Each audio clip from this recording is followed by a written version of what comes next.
Yesu ashimwe dusangire aya majambo dusanga mu butumwa bwiza bwanditswe na Yohana igice ca 10 umurongo w'9 haravuga ngo ni jewe rembo kandi uwushika mu rugo wese aciye muri jewe arakizwa agataha agaturuka akaronka ubwatsi butotahaye. Dusangire ijambo rivuga ngo Yesu niwe rembo. Yesu niwe yariko aravyivugira hanura ishengero ari kumwe n'intumwa n'abigishwa biwe abahanura vyinshi ku bijanye n'umwungere mwiza.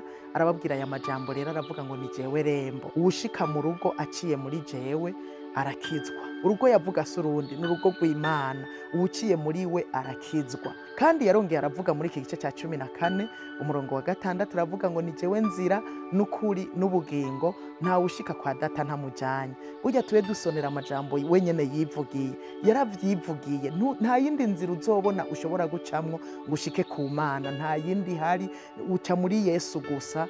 Uciye muri we uzoshika ku bugingo, uciye muri we uzoshika kwa data nk'uko yabivuze. Kandi kwa data nta numwe adashaka gushikayo, mw'ijuru nta numwe adashaka kubayo. Nagira rero ndakubwire ko inzira ari muri Kristo Yesu honyene. Arongera arababwira muri Matayo 7 umurongo wa 13 n'uwa 14 ariko arabaganiriza nyene aganiriza ishengero, arababwira abahanura guca mw'irembo rifunganye. Arababwira ngo irembo rifunganye n'inzira ntoya bijana mu bugingo, ngo kandi abahabona ni bake. Arasubira arababwira ngo irembo ryagutse n'inzira yagutse ijana mu mahonero, kandi abahabona ni benshi, abayicamwo ni benshi. Abahanura rero guca mw'irembo rifunganye. Iryo rembo rifunganye rero si ukuvuga ko ari akayira gatoya gose, yashaka kwivuga wenyene ubwiwe avuga ko ari irembo rifunganye kuko ari muri we honyene dushobora guca tugashika ku bugingo, kuko ari muri we honyene dushobora guca tukaronka agakiza, mbere tukazobona Imana. Arabahanura rero ngo nimuce mw'irembo rifunganye niho tuzoshika ku bugingo.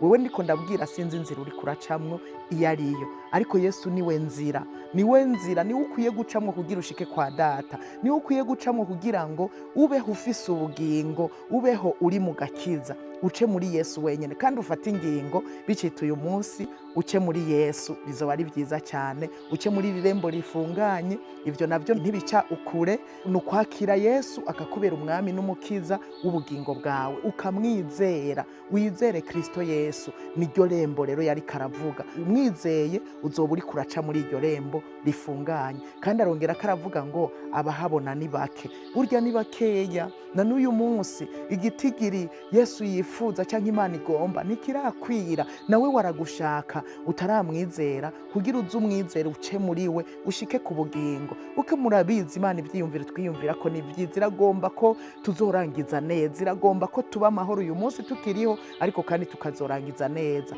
Kugira ngo bikunde ni wizere Yesu, umwizere mu mutima wawe kandi uce umwakira akubera umwami n'umukiza w'ubugingo bwawe. Nibigoye waturisha akanwa kawe umubwire uti mwami Yesu, ndakwakiriye umbere umwami n'umukiza w'ubugingo bwanje. Ndakwizera ko ari wewe wapfuye ukazuka ukavyatura gutyo nyene, n'ubu ndiko ndabivuga urashobora kuvyatura, hanyuma ucuronka ubugingo wewe utari bwamwakira. Yesu acaza muri wewe nawe ube muri we, hanyuma aca kubera inzira igushikana kwa data. Nuko rero wewe utaramwizera umwizere, bizoba ari vyiza cane, uzogira iherezo ryiza.